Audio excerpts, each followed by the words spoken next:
matan el electro de Elvis al morir. Fíjate de qué lado de la mecha te encontrás. Con tanto humo el bello fiero fuego no se ve. Y hay algo en vos que está empezando a asustarte. Cosas de hechicería. Hola, hola, ¿cómo están? Bueno, muy contentos y contentas en esta semana donde tuvimos un triunfo de Argentina y ahora estamos ya en pleno partido, hinchando por Argentina una vez más, así que bueno, espero que alguien nos vea, al menos en las repeticiones, y que Argentina gane y vamos a Argentina. Así que bueno, pero tenemos una semana que viene de la semana pasada con el fallecimiento de Tati Almeida, que no podemos dejar de mencionar, y todo nuestro amor y nuestra solidaridad para su familia, para los organismos de derechos humanos.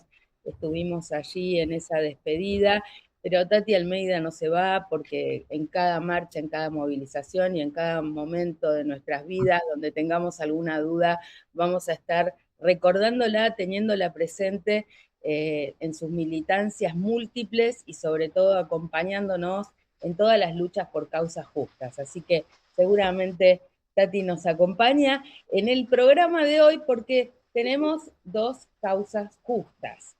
En la primera parte del programa, y quiero darle ya la bienvenida a Alejandra García, ella es la presidenta del Colegio Público de Abogados de la Ciudad de Buenos Aires, abogados, abogadas, de la abogacía de la Ciudad La de Buenos abogacía Aires, ahora, sí.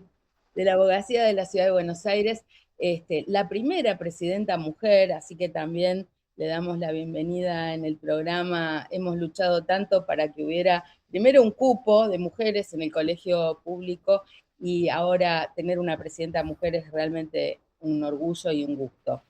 Le damos la bienvenida entonces a Alejandra García y también a nuestra querida amiga Marcela Brown.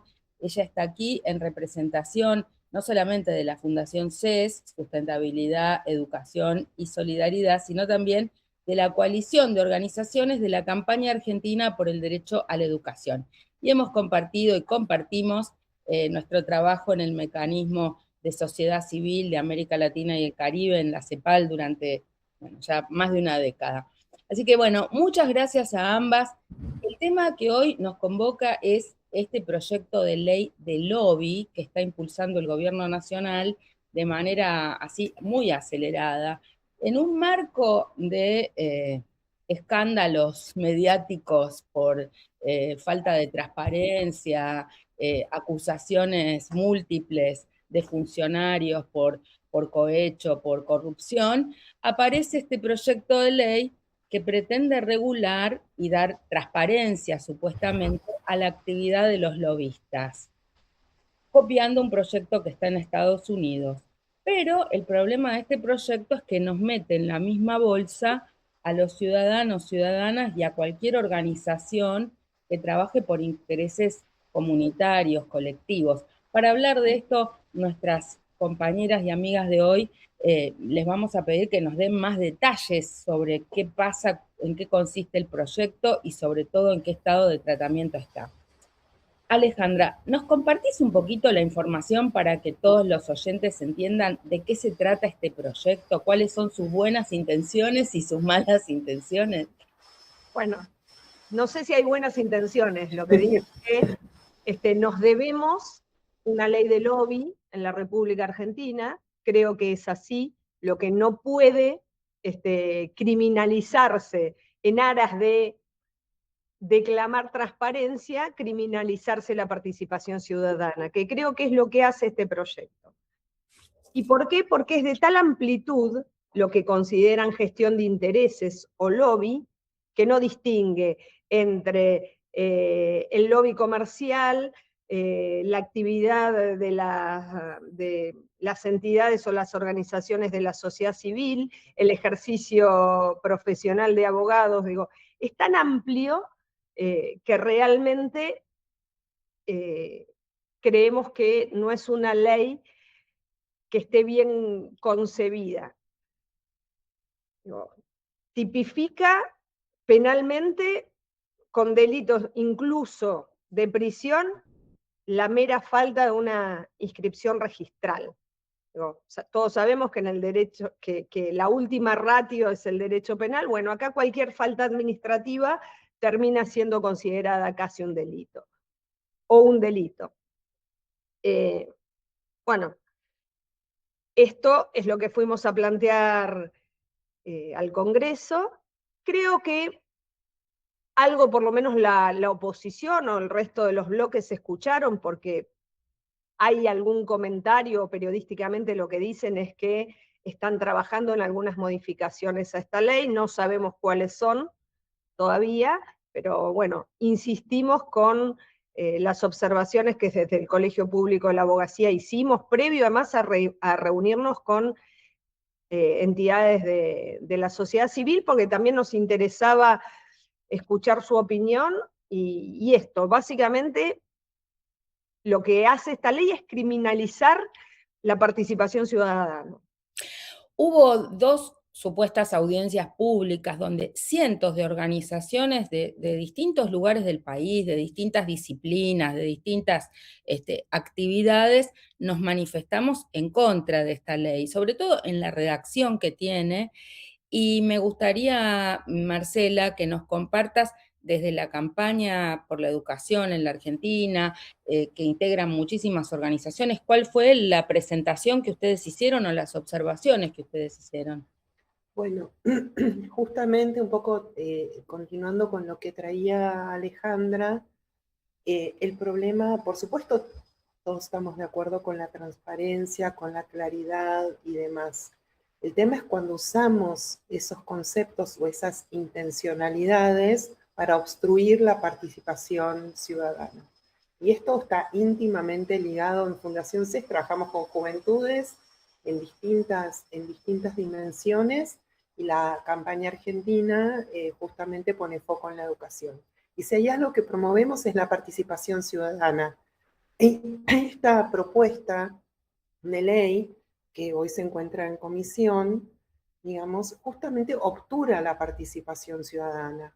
Y de la mano de obturar la participación ciudadana, justamente amedrentando por esto de que todo es posible de carcelación, digamos, no solamente un delito con una multa, que ya es un problema para la sociedad civil, digamos, en un momento de falta de recursos, sino que también es un problema reunirse para trabajar, para incidir positivamente a favor de las causas y los derechos humanos fundamentales en toda su gama, y también obtura la recepción, digamos, o pone barreras a lo que tiene que ver con la recepción de fondos para poder trabajar de la cooperación internacional, poniéndolo vis a vis como en un tema de seguridad, digamos, ¿no? O un tema que también en otros países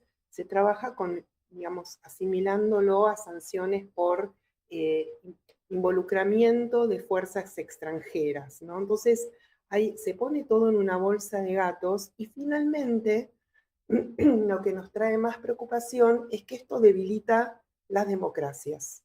Creo que este es el foco, ¿no? Que estamos en un proceso democrático, o sea, un gobierno elegido democráticamente, pero con procedimientos autoritarios. Y esto es absolutamente grave, es muy grave. Alejandra, ¿qué es el lobby técnicamente? Y en todos los países del mundo esto está regulado, están copiando una legislación en particular, ¿no?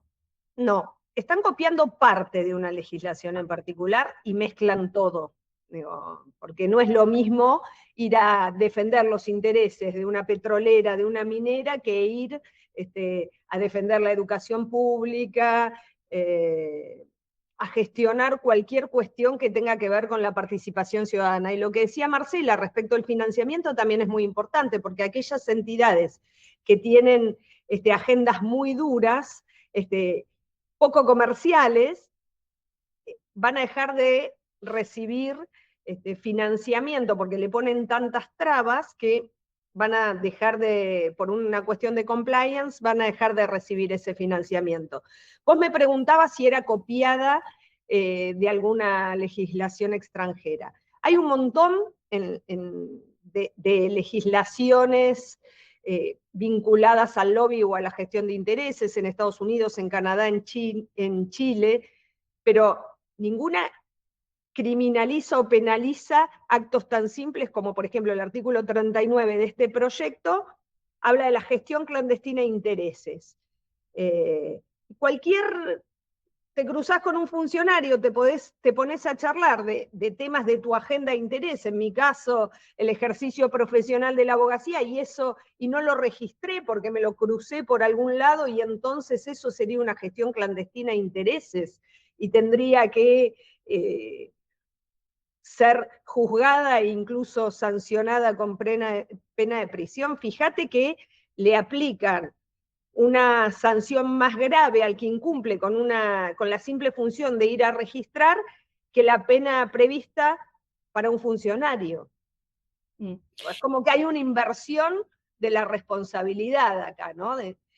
Y algo que te quería decir, por ejemplo, en Nicaragua, con una ley bastante parecida a esta que están queriendo aprobar, hizo que desaparecieran miles de entidades, todos sabemos, ¿no? Lo poco democrática que es la presunta democracia de Nicaragua, y desaparecieron miles de organizaciones de la sociedad civil que justamente participaban y reclamaban ante su gobierno. Esto hizo que desaparecieran porque es una carga muy costosa, sobre todo para las organizaciones chicas. Perdón, otra cosa, están recontra reguladas en nuestra legislación. Curiosamente, un gobierno que dice que viene a desregular, le agrega una regulación más. Digo, la abogacía está regulada por la ley de colegiación, que María José conocés muy bien porque fuiste una militante de la colegiación. Recuerdo aquella lucha encarnizada que tenían con Florentina Gómez Miranda y tuya para que tuviéramos cupo en la integración de las listas de la colegiación. Desde 2018 tenemos paridad, y como dije, gracias a aquellas mujeres que me precedieron y lucharon mucho por los derechos de las mujeres, y por aquellas que me acompañaron hoy también. Pero, digo, estamos reguladas por esta ley. Las organizaciones que trabajamos en materia de derechos humanos, en la lucha contra toda forma de discriminación, en los temas ambientales, en los temas de género, diversidades sexuales, obviamente, hicimos durante muchos años incidencia para sancionar leyes que se creían que eran imposibles, inviables, como el derecho al aborto, como el matrimonio igualitario, como la ley de identidad de género. Imagínense nosotras reguladas en esa incidencia para hablar con los diputados. Las leyes fueron posibles gracias a la incidencia en todo momento, en todo lugar. Íbamos al baño a hablar con los diputados y los diputados. Tendríamos que estar registrando ese tipo de acciones cuando estamos, además, en un momento de retroceso antiderechos que es llamativo, totalmente, ¿no? Pero lo que te decía es que están reguladas. ¿Por qué están reguladas? Porque tienen que presentar ante la IGJ el plan de las actividades que van a desarrollar en el año, después tienen que presentar su balance, no solo ARCA, sino que la IGJ verifica el cumplimiento o la financiación y cómo se financió y cómo se gastaron esos fondos dentro de estas organizaciones. Entonces digo, no es una actividad la de las sociedades, la de las organizaciones de la sociedad civil que no está regulada. Te diría que está hiperregulada, hipercontrolada. No es necesario para estas organizaciones estar incluidos en esta ley, porque, insisto, la asimila a la gestión de intereses comerciales, que sabemos que, como los ejemplos que acabas de dar, no encuadrarían dentro de esta legislación. Marcela, en el caso de ustedes tienen una fundación, en el caso nuestro una asociación civil, y lo que siempre decimos es que además estamos hipercontroladas, y muchas de las que somos organizaciones pequeñas somos nosotras mismas las que controlamos nuestros balances, nuestras rendiciones de cuentas, y además cuando recibimos algún fondo de organismos internacionales, de Naciones Unidas o de organismos internacionales, de organizaciones extranjeras, el control es superlativo, interno e internacional, ¿no? Más transparencia que la nuestra creo que es imposible. Exacto, es lo que un poco traía recién Alejandra, que nosotros, digamos, para que se apruebe una organización también hay un montón de pasos que hay que dar en la Inspección General de Justicia, y nosotros todos los años, que esto también, digamos, es un esfuerzo enorme, sobre todo para las organizaciones más chiquitas, con menos recursos, presentar un balance, presentar la memoria, o sea que presentamos anualmente el movimiento de fondos, digamos, donde queda muy claro a dónde van los fondos, de dónde vienen los fondos, también la cooperación internacional, que convengamos que no abunda en este contexto precisamente. Sería muy bueno tener muchos de esa cooperación, que justamente no abunda, pero también está regulado, o sea, cuando ingresa un dinero al país, no ingresa por la ventana, ingresa incluso ingresa por comercio exterior también. Para que comercio exterior habilite esos fondos, hay que presentar una cantidad de documentación enorme. Los contratos, porque uno firma un contrato donde se estipula los fines de esos fondos. Comercio exterior tiene que habilitar. Luego, el banco de la institución a la que ingresa también se graban fondos. Las organizaciones no evadimos fondos como hacen otros sectores, entonces, ni impuestos. Entonces, digo, ya estamos regulados. Son considerados héroes. Claro, o sea que nosotros, por eso digo que esta propuesta, este proyecto de ley, tiene un interés de amedrentar la participación cívica, la participación ciudadana. Y esto va de la mano también con un informe que hace Civicus. Civicus es una organización internacional que justamente se ocupa de generar un indicador que tiene que ver con espacios habilitantes, ¿no? Con espacios de participación ciudadana. Tiene 4 categorías, de abierta a cerrada, digamos, abierto, estrecho, restringido. Nosotros tradicionalmente en Argentina siempre estuvimos en las categorías más abiertas, y hoy esta propuesta de ley, que justamente es una propuesta no de ordenamiento ni de transparencia, es una propuesta de amedrentamiento, de generar miedo a participar, ¿no? Son medidas coercitivas. Coincide con el informe de Cívicus que Argentina está en la categoría de espacio cerrado. Es la categoría, digamos, más grave dentro de lo que es la participación o los espacios habilitantes. Entonces, digamos, acá hay una serie de medidas que están ocurriendo, entonces hay que mirar también integralmente, que no es aislada. Bueno, a ver, yo digo, en el contexto en el que estamos en un contexto de persecución a muchos periodistas, amedrentamiento y maltrato a muchos periodistas y particularmente periodistas mujeres, discursos de odio y discursos criminalizantes desde el poder hacia las feministas ni que hablar, y hacia las ecologistas ni que hablar. Nos trataron de terroristas, o sea, cualquier persona que defiende que no a la reforma de la ley de glaciares, o cualquier persona que defiende el aborto legal, seguro y gratuito, bueno, pasamos a una categoría de personas sospechadas y maltratadas desde el poder. Entonces, en ese contexto que además pongan este proyecto de ley es superlativamente grave. Pero además hay una disparidad en el trato a las organizaciones de la sociedad civil y a los funcionarios.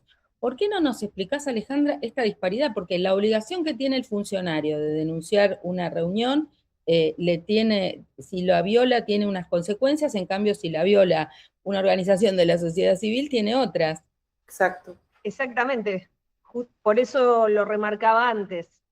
El artículo 39 del proyecto habla de la gestión clandestina de intereses, ¿sí? Que, insisto, puede consistir simplemente en mantener una conversación con un funcionario sin estar previamente inscrito en un registro.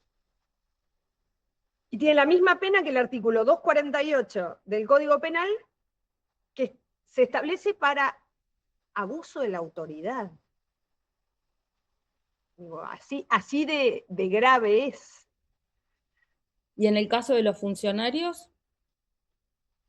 En el caso de los funcionarios registran cualquier reunión como una reunión de cortesía. Además, esto es una ley cínica en un punto, porque estamos con leyes de extranjerización de la tierra, con, no sé, privatización de AISA, privatización y entrega de la hidrovía, y simultáneamente nos van a criminalizar a nosotros por defender los derechos humanos o por defender los derechos a En la el caso educación. de la abogacía, por el caso de ejercer nuestra profesión. Porque todo el tiempo estamos gestionando intereses de nuestros clientes. Imagínate si previamente nos tenemos que registrar. ¿Qué hacemos? Vamos permanentemente violando el secreto profesional, que es una herramienta básica y que hace al derecho de defensa protegido por la Constitución Nacional. Bueno, hubo 2 audiencias, la mayoría de los que hablamos, o todos los que hablamos en contra, por lo menos en el día que estuvimos con Alejandra, no sé en el día que vos estuviste, Marcela. ¿Cómo sigue ese tratamiento y esa comisión? Porque nuestro temor es que ahora, en el medio del clima mundialista, además de diluir los presuntos delitos o los delitos cometidos por algunos funcionarios públicos, sancionen fast track de manera express este tipo de leyes preocupantes para todos y todas. ¿Cómo seguimos desde la coordinación de organizaciones de sociedad civil en Argentina? Bueno, a ver, lo que está informado es que se va a invitar a organizaciones internacionales que no sabemos por lo menos quiénes son, ¿no? Por lo menos yo no he tenido acceso a quiénes son esas organizaciones internacionales y a qué intereses responden, porque como bien mencionó Alejandra hace un ratito, o sea, existen leyes en otros lugares del mundo que algunas estamos de acuerdo y otras, por ejemplo, como Hungría o Paraguay o en el caso nicaragüense, que digamos todas los miembros o los dirigentes de las organizaciones están exiliados o perseguidos y las organizaciones fueron cerradas absolutamente. Entonces, digo, es muy delicado a quién se consulta y para qué, y qué refrenda y qué se argumenta, ¿no? Entonces, creo que es un momento que es muy importante también que las organizaciones estemos juntas, estemos organizadas. Hay muchas mesas y articulaciones y espacios donde las organizaciones nos estamos poniendo de acuerdo. También es un momento donde justamente esto se da en una integralidad de acciones negativas, donde realmente el ataque es permanente, es cotidiano, ¿no? La criminalización, porque hay que decir las cosas como son. Una cosa es que estemos en una lucha de fuerzas, que eso estamos acostumbrados, acostumbradas, y otra cosa es la criminalización. La criminalización ya tiene, digamos, otro poder, y en particular me preocupa que esto suceda para las generaciones más jóvenes, ¿no? Que esto suceda en espacios que amedrente a un centro de estudiantes, que amedrente también a que las juventudes puedan salir a la calle, ¿no? Que sabemos que la participación en las redes sociales es importante, pero no es suficiente. Que eso es otra de las cosas que tenemos que conversar, ¿no? Que esto justamente lo que hace es generar una retracción, un quedarnos a puertas adentro, y también a generar división y miedo, temor y desactivación.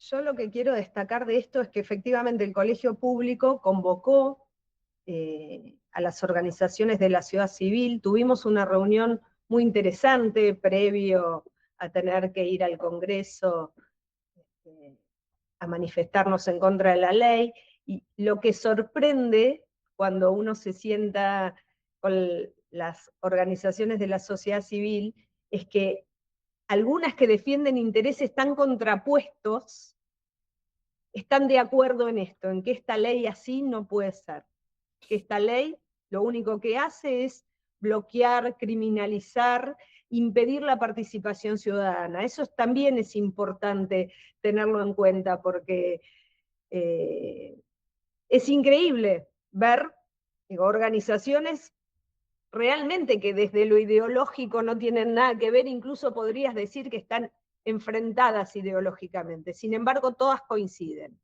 Esta ley es un retroceso. Esta ley lo que nos quita es derechos de participación. Y bueno, en nuestro caso puntual, nos quita la posibilidad de ejercer la profesión libremente, pero el aspecto general es preocupante y hay que resaltar esto. Todas las organizaciones de la sociedad civil, independientemente de los intereses que defiendan, creen que es una mala ley. Hasta las fuerzas vivas de cualquier pueblo, de cualquier ciudad del interior, tendrían que estar anotadas, tener un registro, los bomberos voluntarios de cualquier pueblo. Y esto es algo que los diputados tendrían que tener en cuenta, ya que son representantes de esa gente en el Congreso, tendrían que tenerlo en cuenta a la hora de evaluar la sanción de esta ley. Además que hay muchos diputados y diputadas que son parte de organizaciones de sociedad civil. Absolutamente. Los cargos públicos no son eternos. Muchos de nosotros vamos o hemos tenido una función pública y volvemos luego a trabajar desde la sociedad civil por distintas causas. Entonces también lo tendrían que tener en cuenta básicamente. Sí. Pero bueno, desde la Asociación Ciudadana por los Derechos Humanos nos comprometemos a seguir atentos, atentas y vigilantes a este tema, junto con todas las organizaciones que nos estamos movilizando por los derechos humanos, por la educación, por la salud, por el ejercicio de las profesiones, en el caso de la abogacía, por supuesto, y los ecologistas, las organizaciones de defensa a usuarios, usuarias y consumidores, que tenemos triples controles también, y por supuesto vamos a estar contándoles y compartiendo la información de cómo avanza este proyecto de ley, pero sobre todo organizándonos, no solo para movilizar públicamente, para ver cuáles son las organizaciones que se convocan, sino también, eventualmente, porque esta ley es inconstitucional, haremos una presentación o algún tipo de acción judicial para detener el caso de que esta ley avance con estos graves, graves errores que achican el espacio de la ciudadanía, que achican e impiden la participación ciudadana. Muchísimas gracias, Alejandra García, presidenta del Colegio Público de la Abogacía de la Ciudad de Buenos Aires, y Marcela Brown, de la Fundación Sustentabilidad, Educación y Solidaridad, y de la campaña argentina por el derecho a la educación. Gracias, y volvemos enseguida con más Café con Luber. Gracias. De Chile me busco en invierno el aguardiente de Colombia. Vengo del barrio del tango y llego al meridiano para borrar con la mano la línea divisoria. Si preguntan quién soy, que llevo a donde voy, soy de Tierra Santa. Soy de donde nací, donde voy a morir, mi Tierra Santa. Si preguntan quién soy, que llevo a donde voy, soy de Tierra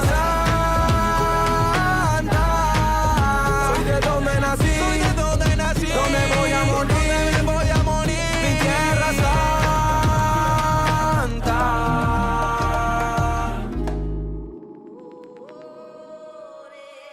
Voy a morir, mi Tierra Santa. Si preguntan quién soy, que llevo a donde voy, soy de Tierra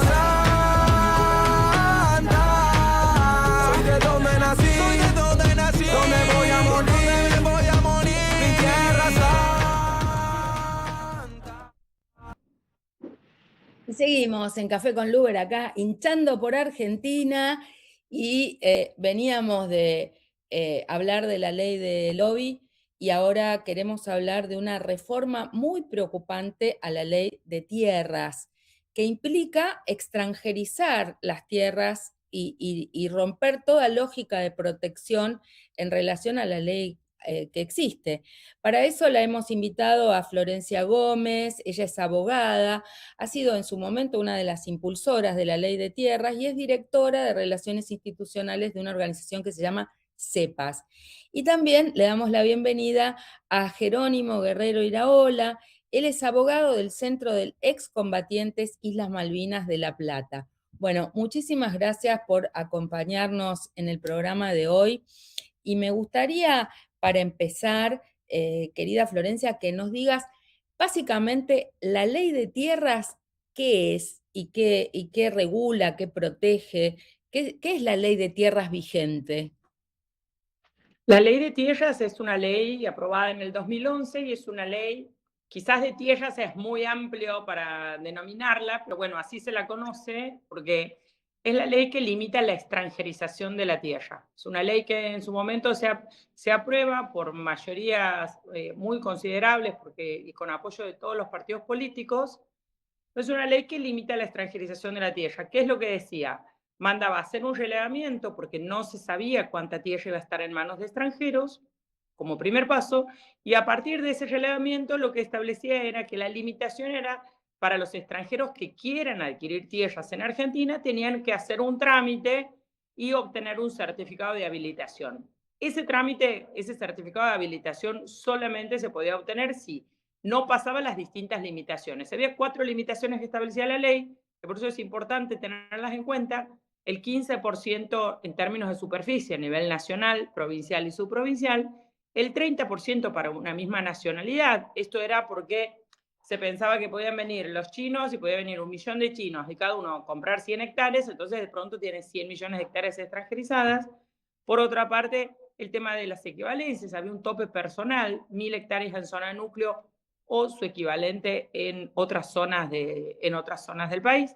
Y por último, que para mí es la limitación más importante, es la que tenía que ver con la prohibición de adquisición de tierras que linden o contengan cuerpos de agua de envergadura y permanentes. Esto es, de pronto, hay un lote, hay una mega propiedad en la cual hay un lago, esa propiedad no puede extranjerizarse. O sea, no hay ningún extranjero que podría llegar a comprar ese lago, ¿no? Así que esas son las 4 limitaciones que tenía la ley.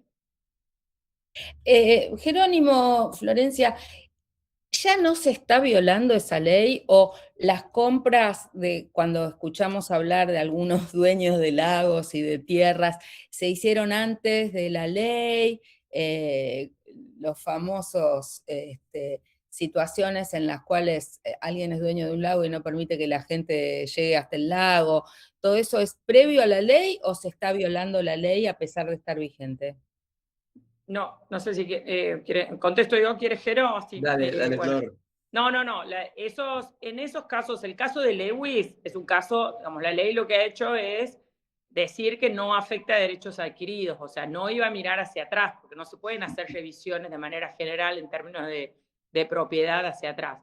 Pero sí el caso de Lewis, que es el caso más conocido, digamos, es un caso que tiene que ver con una adquisición de tierras previa a la vigencia de la ley. O sea, esa tierra las adquiere en los 90, de hecho hay varias causas penales por ese tema, porque ha habido toda unas maniobras fraudulentas en términos de la legislatura de la provincia de Río Negro para desafectarla de un régimen especial que prohibía la adquisición por parte de extranjeros, así que no, esas no son en contra de la ley. Sí, por ejemplo, el caso de los cataríes. Ese es un caso que es en violación a la ley, también en Río Negro, y que deberían estar investigando. No hemos tenido noticias de fiscales o incluso de las mismas investigaciones por parte del Poder Ejecutivo. Jerónimo, desde que asumió el gobierno de Macri, pero también especialmente desde el gobierno de Milei, ha habido varios intentos de modificar esta ley. Ustedes, ¿por qué se involucra un centro de excombatientes en esta defensa de la ley de tierras? Bueno, la pregunta fue discutida ampliamente en la justicia y la verdad es que logramos una respuesta que es muy satisfactoria para todo este tipo de discusiones, de debates. Un poco el Centro de Excombatientes Islas Malvinas La Plata tiene la particularidad, hago un poquito de historia sobre el centro para meternos en el objeto de la pregunta, que es que está conformado íntegramente por ex soldados conscriptos, combatientes de Malvinas. Un poco la línea, el vector de lucha del CECIM tiene que ver con honrar y reivindicar las vidas que quedaron en nuestras islas y obviamente la de aquellos compañeros que una vez regresados de la guerra se quitaron la vida producto de un proceso que es muy complejo y que da para una conversación tal vez mucho más profunda. Pero en el marco de eso, el estatuto del CECIM estipula que uno de los objetivos permanentes tiene que ver con, obviamente, la defensa y la promoción de políticas soberanas en relación a Malvinas, Islas del Atlántico Sur y el mismo Atlántico Sur.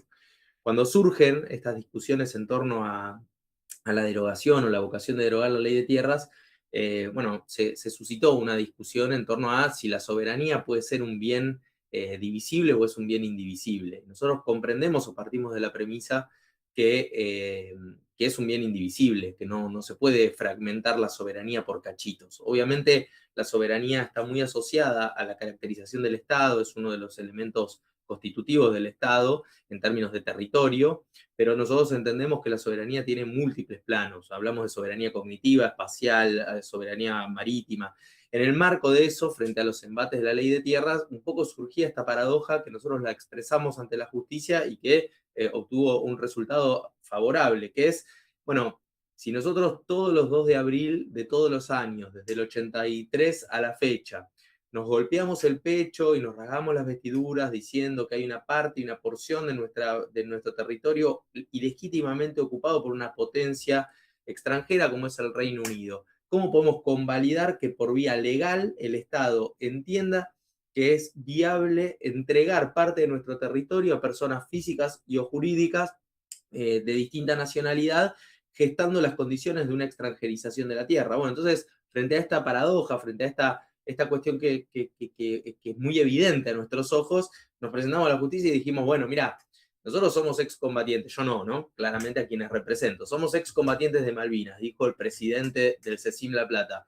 Dice, a nosotros supuestamente un Estado genocida como el de la dictadura nos envió en defensa de la integridad territorial. Bueno, allí quedaron compañeros que perdieron la vida producto de esas acciones bélicas a las que nos mandaron sin preparación, bueno, las condiciones en que ya sabemos que los soldados fueron a la guerra. Luego de finalizar el conflicto bélico, hubieron un montón de compañeros que se quitaron la vida producto del abandono del Estado y supuestamente todo eso encontraba alguna causal, que para nosotros no es tal, pero para el discurso público de justificación, en relación a la defensa de la soberanía y a la defensa de la no extranjerización de parte de nuestro territorio. Bueno, no lo hagamos por ley, porque si no, esas vidas que quedaron en Malvinas, digamos, van a carecer de todo sentido, digamos, está pisoteando la memoria de nuestros caídos. Un poco en esa línea nos presentamos y afortunadamente esto tuvo acogida en la justicia. Es muy importante para nosotros entender qué proponen ustedes y qué propone esta reforma que quiere hacer avanzar el gobierno y por qué estamos movilizados y cuál sería la necesidad de trabajar juntos y juntas para evitar esta reforma. ¿En qué grado de avance está la reforma y qué es lo que está planteando el gobierno? Mira, el gobierno, como bien decía Jero, ha intentado derogar la ley con el decreto 70-2023 de diciembre del 2023. No ha podido, no lo ha podido hacer porque la justicia ha hecho que vaya marcha atrás, pero por una acción justamente del CECIM. Entonces, la ley está vigente. ¿Qué es lo que hacen ahora? Que a eso después se puede referir Jero. ¿Qué es lo que hacen ahora? Mandan un proyecto de ley que se llama de inviolabilidad de la propiedad privada, que de inviolabilidad de la propiedad privada no tiene nada. Es una ley de extranjerización de la tierra. De hecho, había unos colegas que le decían es la ley popurrí o microrrubro o polirrubro, porque atacaba a inquilinos, el tema de desalojos, el tema del RENAVAP, el tema de fuego, el tema de tierras. Entonces, la van desmembrando conforme van necesitando los acuerdos en el Senado, y la realidad es que lo único que no tocan es la ley de tierras. Dicen, no, la ley de tierras es innegociable. Sturzenegger necesita la ley de tierras, Milei necesita la ley de tierras. Y la realidad es que hay artículos que la derogan, pero a mí me parece que es fundamental poder entender cómo funciona esto. O sea, para nosotros la ley de tierras es parte de este engranaje que están haciendo con el super RIGI de prorrogar jurisdicción a 30 años, con ese acallamiento a la ciudadanía, que no es solamente a las ONGs, es cualquier persona que quiera reclamar puede terminar en cana, o sea, una ley claramente fascista, que es la de lobby, y después, si dices, y se vienen con la ley de sociedades, ¿no? Entonces, todo ese armado me parece que es lo que están necesitando para poder avanzar. Sin ley en los territorios y sin posibilidad de las organizaciones y de las personas, de los ciudadanos de a pie, de poder oponerse, ¿no? Es muy importante para nosotros saber en este minuto de extractivismo total, en cómo se conecta esta ley con los intereses que tienen muchas empresas extranjeras en la explotación del litio, en la explotación de muchos de nuestros bienes comunes. Sí, como decía Flor recién, nosotros partimos de la premisa de que a nivel global se está dando una revolución industrial. La revolución industrial nos enfrenta a un desafío. Si uno ve muchas veces, y hay que tomar herramientas de los adversarios y de los enemigos, ¿no?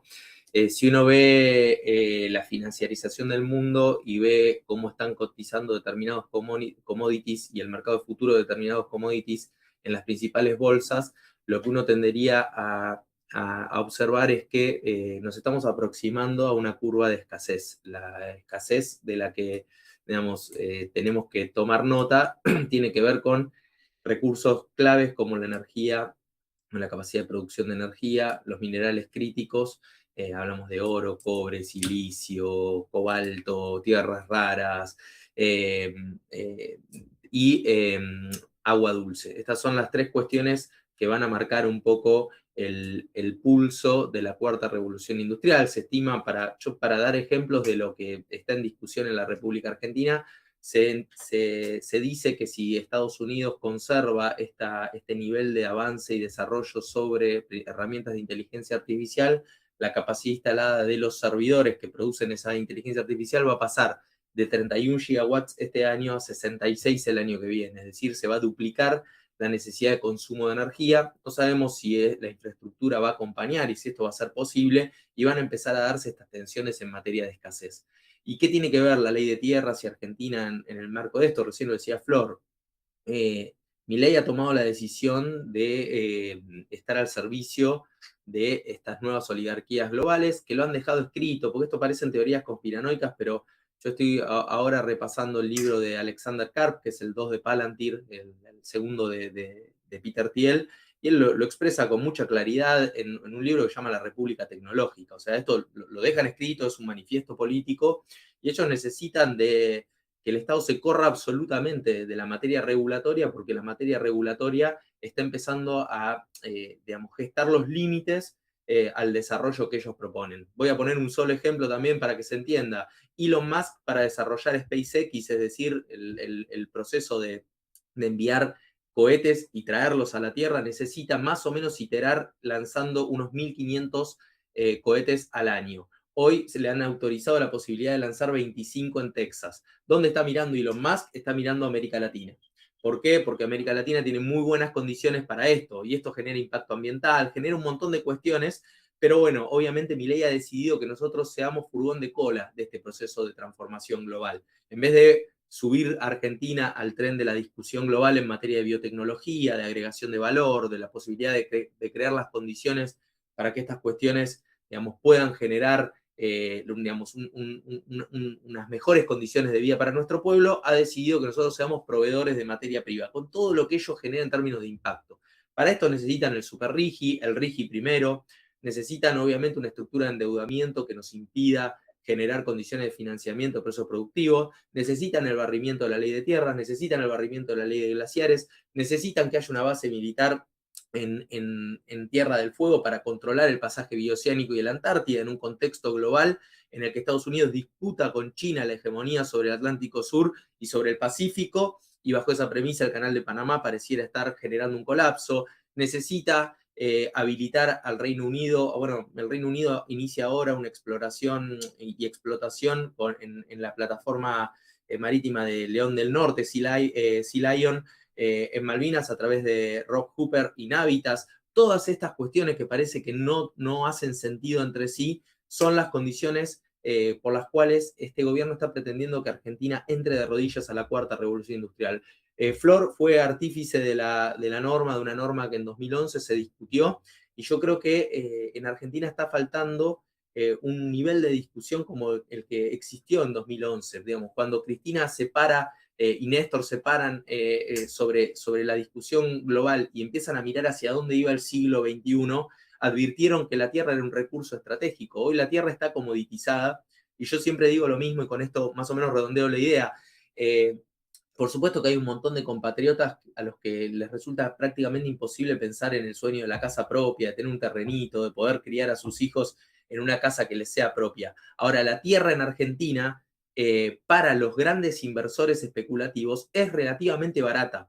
Y con esto quiero siempre ser muy prudente, porque para una persona a quien obviamente le resulta muy, muy difícil resolver su situación habitacional, esto puede sonar muy violento. Ahora, para un inversor de la talla de Elon Musk, pensar que por $10.000, $12.000 te compras una hectárea, un tipo que tiene más PBI que la República Argentina de riqueza personal, le estamos regalando un recurso que es estratégico. Y fíjense, ahí aparece con gran claridad toda la injusticia de la que estamos hablando. Mientras muchos de nuestros pibes no pueden soñar con un techo propio y los padres se están galgueando para poder garantizarle un techo a nuestros pibes de las barriadas, estos tipos le estamos garantizando un negocio pingüe a instancias de regalar nuestra tierra, una tierra que se va a valorizar con el curso de los años. Entonces, acá me parece que está el nodo crítico de la cuestión, y esta es la tragedia, que si el Senado aprueba este proyecto de ley y luego pasa a diputados, vamos a tener grandes problemas para resolver nuestra política.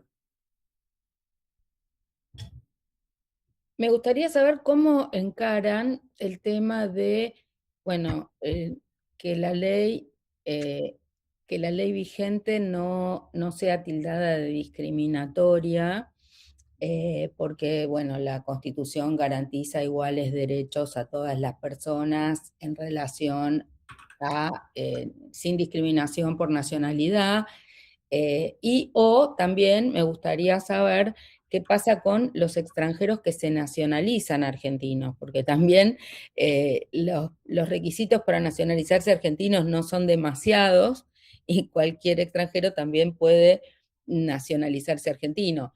Además, no es lo mismo una familia que puede tener nacionalidad extranjera, pero es un habitante de muchos años de la Argentina, que tiene su familia y que se está comprando un terrenito para la familia, y otra cosa son estos inversores internacionales con otros intereses de explotación. ¿Cómo desagregar esas situaciones?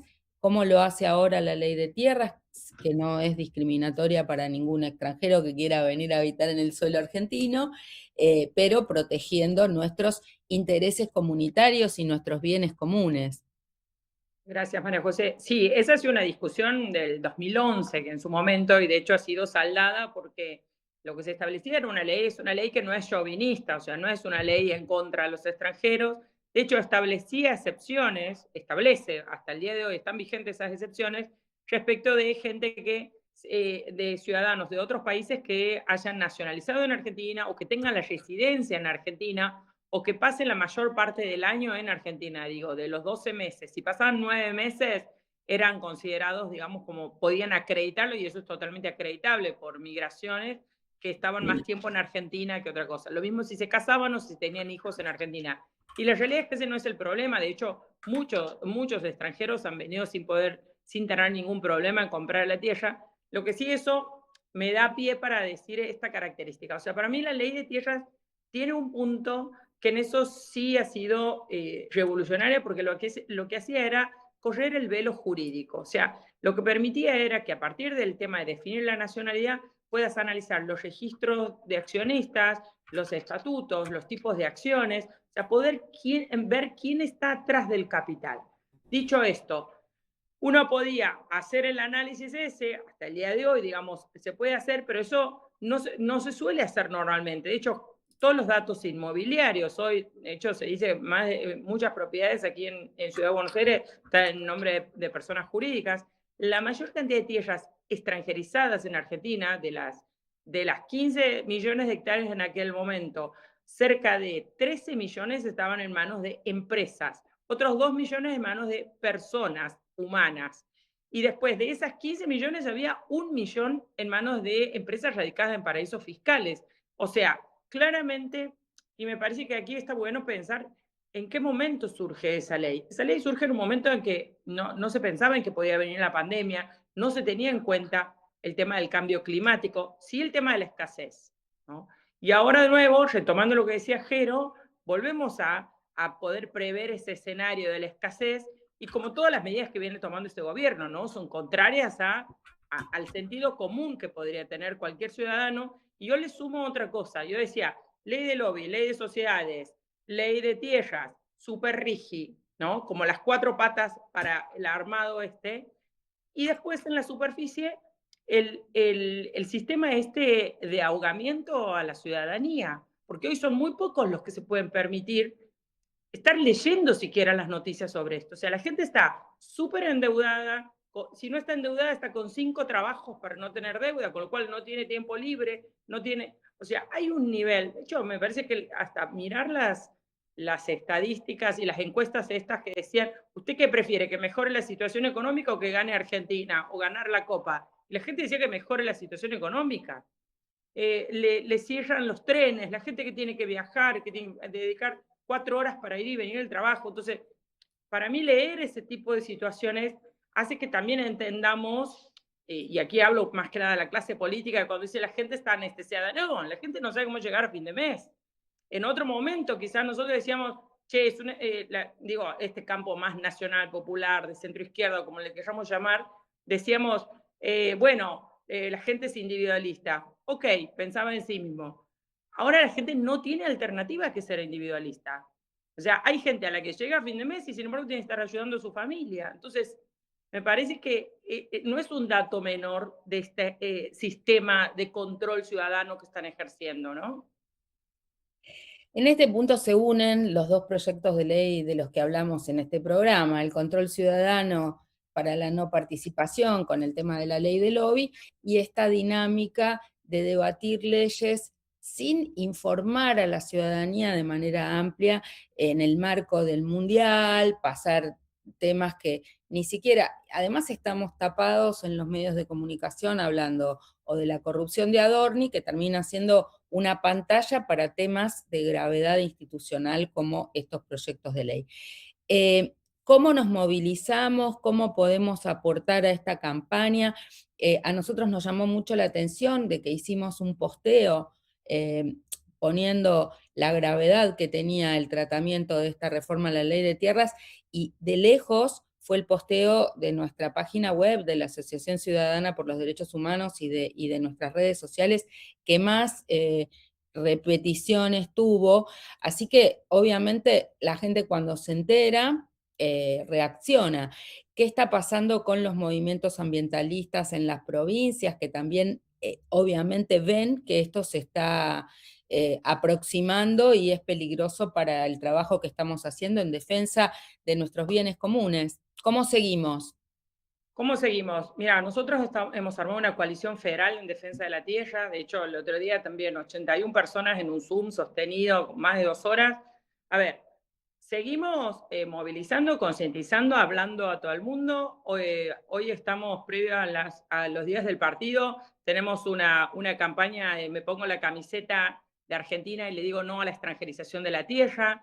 O sea, nosotros estamos generando muchas imágenes, mucho trabajo en redes y también en cada provincia, porque aquí los senadores que van a dar el ok para esto, para que avancen con toda la venta de Argentina, son los senadores aliados al gobierno, o sea, los senadores de Misiones, de Mendoza, Rollón de Salta, la del Bloque Independencia de Tucumán, los de UCR, o sea, de Santa Fe, de Córdoba. Nosotros estamos haciendo mucho trabajo en las provincias para poder concientizar de qué efecto van a tener los apoyos o los rechazos a esta norma, ¿no?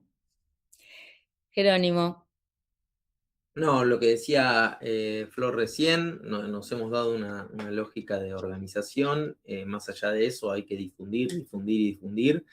Yo creo que coincido ampliamente con lo que decía Flor, que obviamente es muy difícil comunicar en un momento en el que le están quebrando el espinazo a las y los trabajadores, ¿no? Es completamente difícil, pero también me parece que, y complementando lo que recién decía Flor, que la clase política o quienes hacemos política, quienes participamos activamente, quienes ofrendamos nuestra vida a tratar de cambiar algo, también tenemos que ser capaces de articular un relato que permita avisorar a las personas que la realidad puede cambiar, ¿no? Me parece que también hay una cuestión sobre la que hago un mea culpa, es que siempre estamos como en el plano del tremendismo, y yo quiero, digamos, si me permitís, terminar con un discurso optimista. Yo creo que Argentina, o sea, está en un momento muy complejo, el diagnóstico es profundamente complejo, eso está claro, lo tenemos súper masticado, es aquello de lo que estábamos hablando,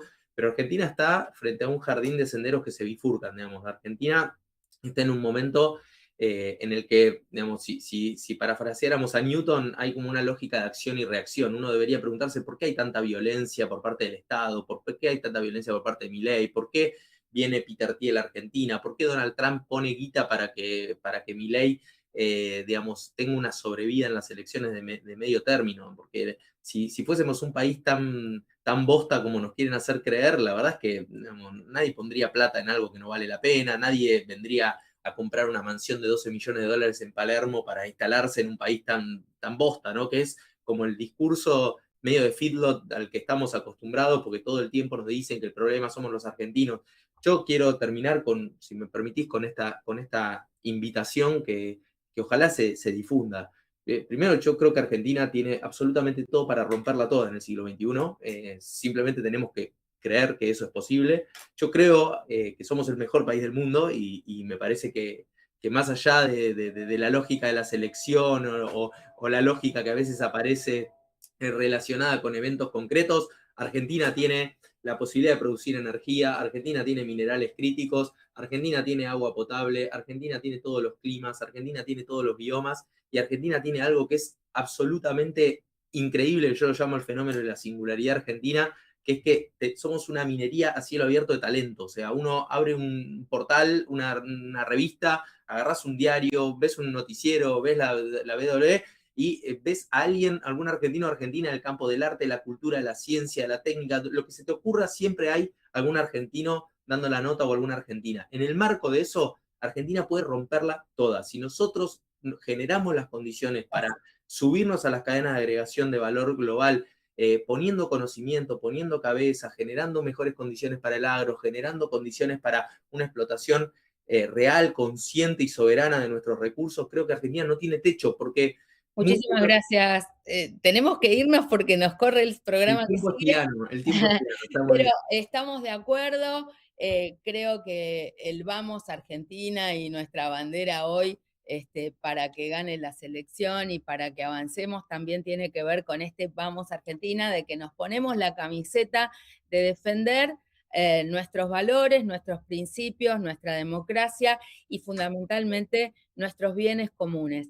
La democracia en Argentina tiene que ver también con esta participación, así que les agradecemos muchísimo Florencia Gómez de Cepas y Jerónimo Guerrero Iraola del Centro de Excombatientes de Malvinas de La Plata. Muchísimas gracias y bueno, vamos a Argentina en todos los aspectos. Chau y hasta la semana que viene. Chau.